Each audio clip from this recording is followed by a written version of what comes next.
सभापती पदावरील व्यक्तीनं राजकीय भूमीपासून दूर राहावं. राम शिंदे शासकीय फौजफाट्यासह प्रचाराच्या बैठका घेत आहेत. ट्विट करत रोहित पवारांची राम शिंदे यांच्यावर टीका आहे. तुम्हाला सामान्य लोकांपासून कशाची भीती आहे? सभापती पदावरील व्यक्तीनं राजकीय भूमिकेपासून दूर राहावं असं रोहित पवारांनी म्हटलेलं आहे. ट्विट करत रोहित पवारांनी राम शिंदेंवर टीका केली आहे. रोहित पवारांनी काय ट्विट केलेलं आहे पाहूयात. रोहित पवारांनी असं म्हटलंय की सभापती पदावरील व्यक्तीनं राजकीय भूमिकेपासून दूर राहावं असा संकेत आहे. मात्र राम शिंदे शासकीय फौजफाटा घेऊन प्रचाराच्या बैठका घेत आहेत. आपल्या लोकांमध्ये जाण्यासाठी एवढी सुरक्षा कशाला लागते? तुम्हाला सामान्य लोकांपासून कशाची भीती आहे? शासकीय यंत्रणा वापरून त्यांनी निवडणूक आयोगाला आव्हान दिलंय. निवडणूक आयोगावर काय करतं ते बघावं लागेल. कारवाई केली तर निवडणूक आयोगाला कळा आहे असं म्हणता येईल.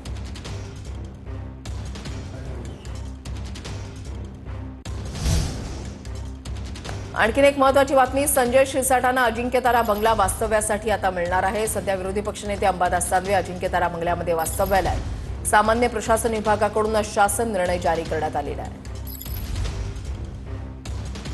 आढावा घेतलेला आमच्या प्रतिनिधींनी पाहूयात.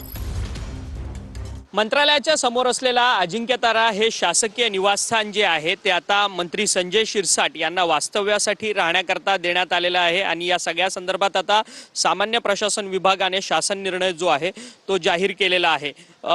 अजिंक्यतारा या निवासस्थानी पूर्वी राज्याचे माजी विधान परिषदेचे विरोधी पक्षनेते अंबादास दानवे हे वास्तव्यास होते, परंतु आता मात्र त्यांचा कार्यकाळ विरोधी पक्षनेत्याचा संपला असल्या कारणाने हे अजिंक्यतारा हे शासकीय निवासस्थान जे आहे ते मंत्री संजय शिरसाट यांना वास्तव्यास राहण्यासाठी देण्यात आलेला आहे. जर्नलिस्ट प्रेम मात्रेसह अक्षय मंकणी, TV9 मराठी, मुंबई.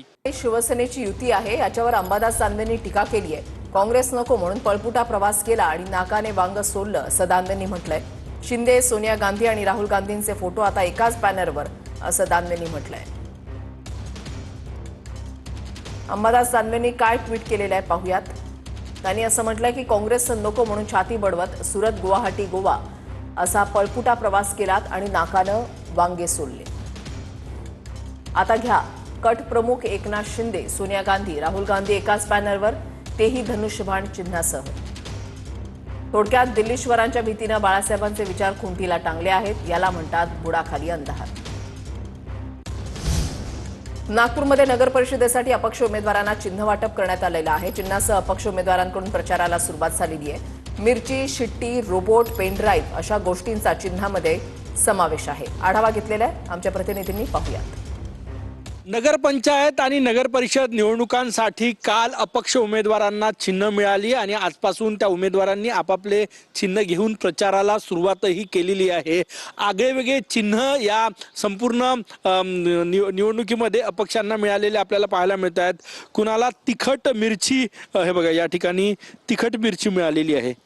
काहींना तिखट मिरची, काहींना गोड आंबट द्राक्ष, काहींना गोड ऊस, काटा चमचा, काहींना रोबोट मिळालेला आहे. अशा प्रकारचे वेगवेगळे चिन्ह जे आहे ते या निवडणुकीमध्ये अपक्षांना मिळालेले आहे. खरी रंगत जी आहे ती अपक्षांची आहे आणि अपक्षांना अशा प्रकारचे आगळेवेगळे चिन्ह घेऊन प्रचाराच्या मैदानात उतरायचं आहे आणि त्यांचा प्रचार सुरू झालेला आहे. कॅमेरामॅन सचिन सयामसह गजानन माटे, TV9 मराठी, नागपूर.